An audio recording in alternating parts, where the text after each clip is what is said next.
Bonjour tout le monde. Je voudrais vous parler en ce moment de l'intérêt d'une association de solidarité pour tout ce qui est recherche, investigation, information. Je parle au nom de France-Amérique latine, mais aussi d'autres organisations qui se reconnaîtraient aisément. France-Amérique latine s'intéresse à un continent très peu connu des Français.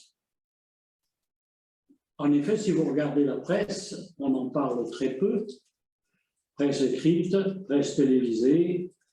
Il est difficile de trouver des informations sérieuses et donc nous avons besoin, en tant qu'organisation de solidarité, d'argumenter, d'apporter des informations et donc d'aller les chercher.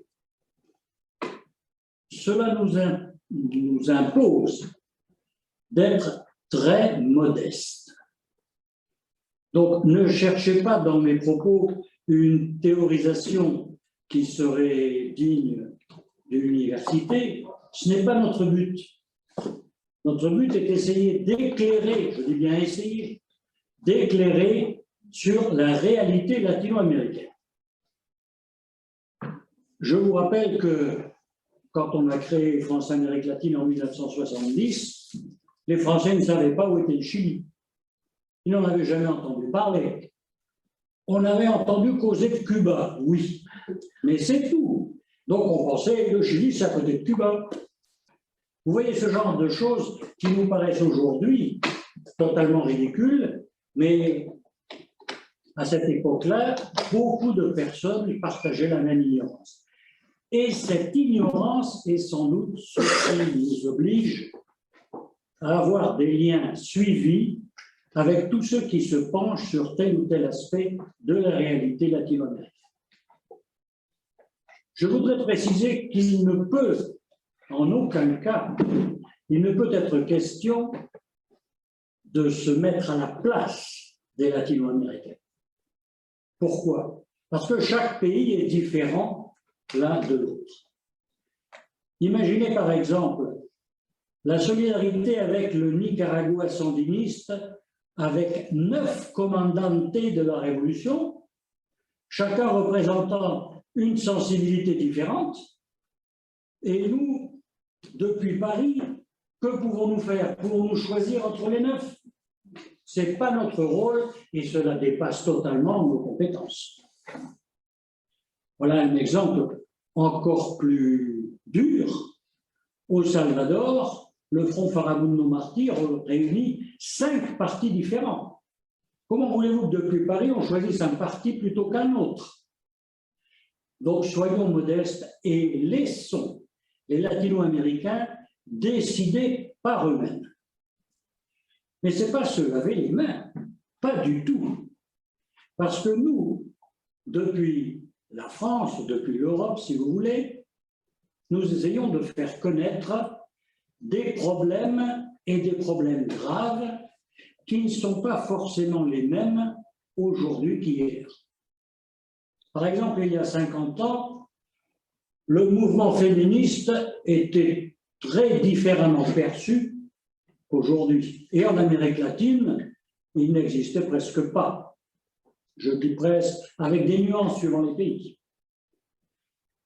Le problème du climat, de l'écologie, c'était il y a 50 ans à peu près oublié, ignoré, sauf de la part de quelques savants qui prêchaient dans le désert. Donc, en nous occupant des mouvements sociaux en Amérique,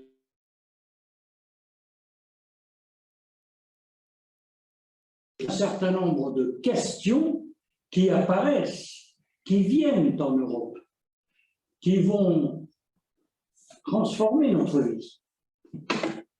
Ça peut donc être à la fois utile pour les latino-américains et pour les Européens. Prenons une question comme l'émigration. Il est évident que si nous avons en tête que la population active en Europe va diminuer dans les prochaines décennies, il va falloir trouver du monde pour faire le boulot. excusez-moi la vulgarité du terme, pas forcément des docteurs, des ingénieurs, des professeurs, non, des gens qui font le boulot le plus simple, évidemment le plus mal payé. Et c'est un peu normal que les Européens n'aient plus envie de faire ce boulot-là et que d'autres aient beaucoup envie de venir le faire parce que ça correspond à un progrès dans leur mode de vie par rapport à ce qu'ils connaissaient avant, c'est-à-dire dans des pays marqués par la violence, l'insécurité, l'absence d'État, l'absence de police, l'absence de justice, d'écoles, d'hôpitaux, etc., etc. Nous avons donc ce sens important de la solidarité qui est toujours à double entrée, à la fois utile pour nous ouvrir les yeux, nous les Européens, et pour apporter un point de vue solidaire aux amis d'Amérique latine. Pourquoi je dis les amis? Parce que quand vous choisissez un thème de recherche, vous l'avez choisi, on vous l'a imposé, mais vous l'avez accepté. Vous choisissez un thème de recherche et vous sentez une certaine empathie pour le sujet que vous avez choisi. Si vous choisissez la crise agraire, la réforme agraire, l'exportation, la mono-exportation, des sujets comme ça, eh bien, c'est que ça vous intéresse. Vous aurez donc des relations privilégiées avec vos informateurs, que ce soit des auteurs ou que ce soit des gens que vous irez voir sur le terrain. Et ces gens que nous allons voir sur le terrain n'ont pas tous une vision très, très, très classique, raisonnée, avec des concepts déterminés, finis, élaborés. Non, non. Ils vous disent ce qu'ils ressentent. Et c'est à partir de là aussi qu'une association de solidarité doit être modeste. On ne va pas apporter des solutions. Et bien souvent, on se trompe. Quand j'ai fait ma thèse sur la Colombie, j'ai annoncé glorieusement un coup d'État militaire. Eh bien, ça fait 50 ans qu'il n'est pas arrivé. Je me suis totalement trompé. Donc, autant rester modeste et penser que s'il n'y a pas eu de coup d'État militaire, ça ne veut pas dire non plus que la Colombie soit une parfaite démocratie.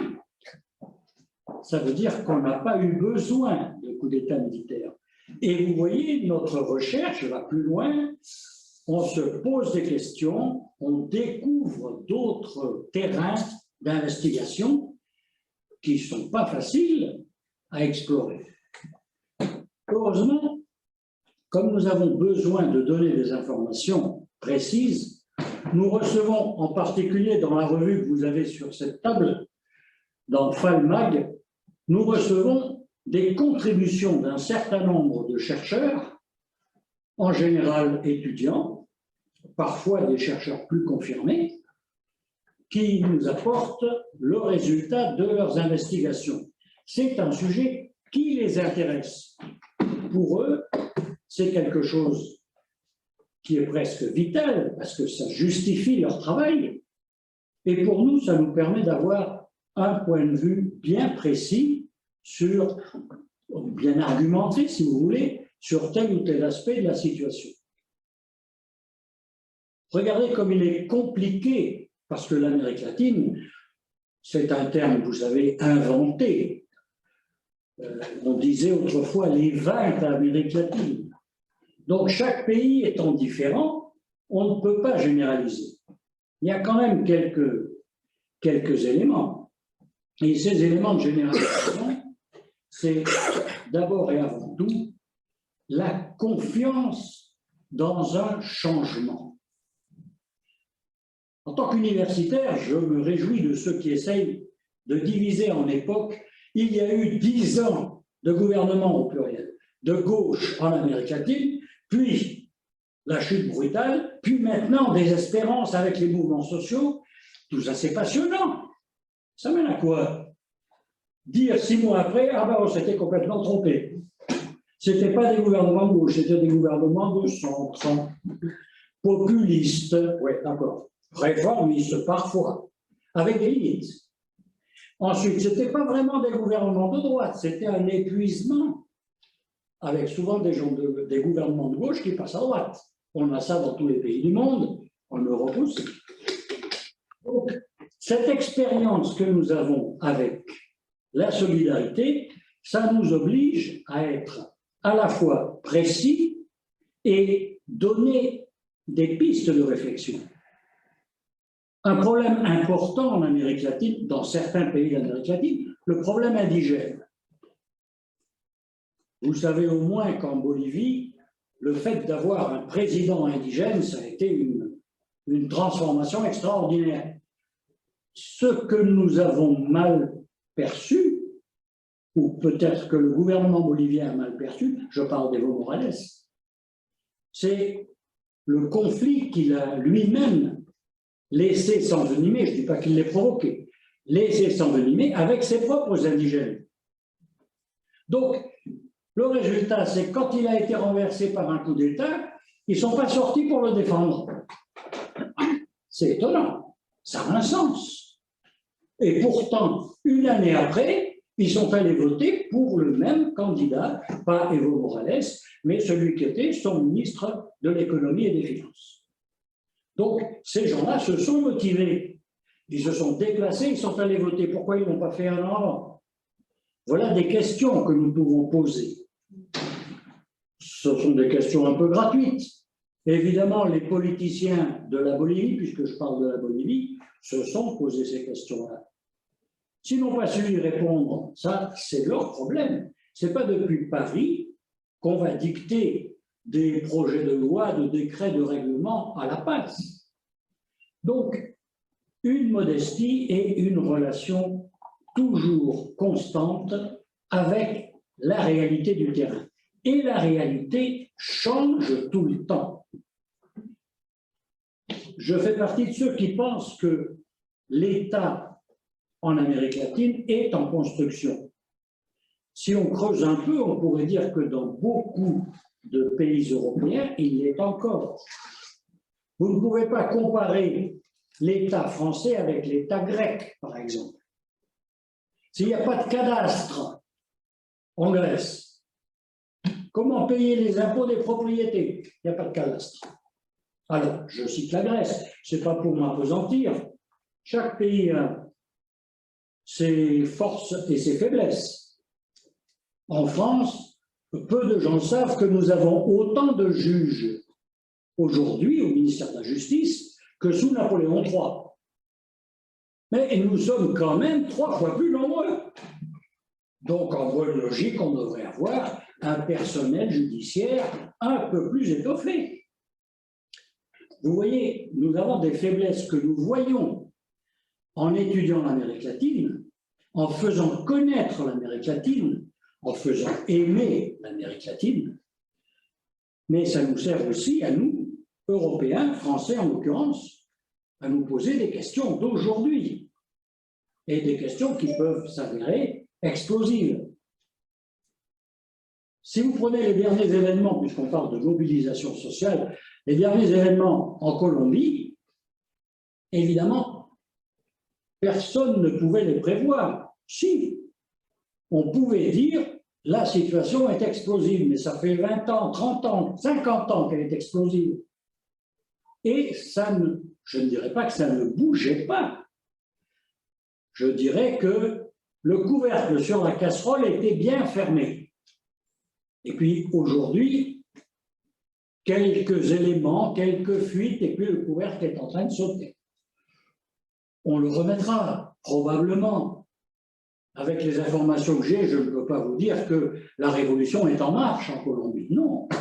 Mais il y a au moins une prise de conscience générale dans toute la population que ça ne peut plus durer comme ça. Donc il va falloir faire des transformations, des réformes. Personnellement, je souhaite qu'elles soient le plus pacifiques possible. Comme historien, je n'ai aucun doute. La droite ne sera pas gênée d'ajouter des milliers de morts à sa répression. depuis toujours, ils en vivent. Songez que la Colombie est le seul pays d'Amérique latine qui n'a jamais eu de gouvernement de gauche, parce que lors des guerres civiles du début du XIXe siècle, ce sont toujours les conservateurs qui l'ont emporté. Et à la fin, ils ont fait ce coup génial. Ils ont convaincu le chef des libéraux de devenir le chef des conservateurs. Vous voyez donc que dans certains pays, on ne peut pas juste expliquer la situation colombienne ou l'appliquer à un pays voisin, c'est tout à fait différent. Donc, encore une fois, nous avons besoin d'une recherche qui nous mette en question. Et c'est là où on trouve le plus intéressant dans le boulot du chercheur. Le chercheur, nous sommes tous chercheurs, on cherche des informations. Pour écrire quelque chose, un article, une thèse, tenir un débat, commenter un film. Donc, on a tous besoin d'informations. On cherche l'information la plus complète, la plus sérieuse et en même temps la plus contradictoire possible. Je reprends le thème du sujet d'une recherche. Si nous imaginons que mon sujet de recherche soit l'investissement en Colombie, je rencontre des banquiers et le banquier me dit, vous vous rendez compte la catastrophe avec ce mouvement social depuis 1 mois et demi, nous avons été déclassés par les agences de notation internationale et au lieu d'être A, B+, nous sommes BB-. C'est-à-dire que le coût des investissements devient tellement élevé qu'il y aura moins d'investissements étrangers en Colombie. Alors, si j'écoute ce monsieur, ce sont des arguments sérieux, intéressants. Ça vaut la peine d'être entendu. Je ne dis pas que je vais adopter tout ce qu'il me dit, mais je l'enregistre, c'est une information. Si je peux la corroborer par d'autres informations, je dis, ben voilà la situation. La solution que va trouver ce banquier ou que va chercher ce banquier ne sera pas forcément la solution que vont chercher tel ou tel mouvement syndical, parti politique ou personnalité. Vous voyez que nous avons donc des tas de possibilités et ce qui fait la force d'une association de solidarité, c'est que nous demeurons solidaires quel que soit le gouvernement. Le gouvernement peut évoluer, peut changer complètement. Nous restons solidaires du peuple, des peuples. C'est aussi une jolie formule, d'accord. C'est une formule, c'est quoi le peuple pour vous? C'est monsieur ou madame Intel parce que vous les connaissez. Oui, c'est vrai, il y a ça aussi. Parce que vous avez confiance en eux, oui. Parce que vous avez reçu à Paris, ils ont reçu un prix de la paix, sans doute. Ça ne suffit pas. On peut aussi montrer d'autres aspects contradictoires, opposés, de façon à préparer nos militants, nos amis. Le militant, c'est un mot bien prétentieux. Nos amis, à réfléchir sur telle ou telle évolution possible de tel ou tel pays. J'ajouterai pour mémoire, il n'y a pas que l'information par la recherche, il y a aussi l'information par la culture et par les arts. Et là, il est très important de se rappeler que si nous, en Europe et en particulier en France, on aime bien le savoir basé sur l'écrit. Les Espagnols appellent ça el negro. C'est écrit, c'est imprimé. Il y a beaucoup de pays en Amérique latine qui n'ont pas écrit leur histoire récente. Leur histoire n'existe pas.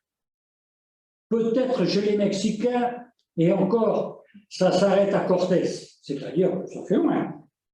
Mais j'ai été prof dans des universités colombiennes. Parler du XXe siècle, ah ben non, c'est de la politique, on n'en parle pas. Pourtant, en France, on étudiait le général de Gaulle. Donc, c'était de la politique aussi, mais c'était considéré comme un sujet digne d'étude. En Amérique latine, cet amour pour l'histoire et l'information écrite existe, mais il est plus modéré. En échange, vous avez la création littéraire, artistique, picturale, musicale, et j'en passe. Donc il y a aussi toute cette dimension dont nous essayons de rendre compte, qui a un véritable sens politique. C'est une chose de présenter des poèmes d'amour, et c'est autre chose de vous parler de la paix et de la guerre. Voilà ce à quoi nous nous consacrons à France-Amérique latine, mais vous voyez que ça n'a rien d'original. D'autres le font avec plus de succès que nous, peut-être avec moins de ténacité, puisque ça fait 50 ans qu'on est sur la brèche. Je vous remercie.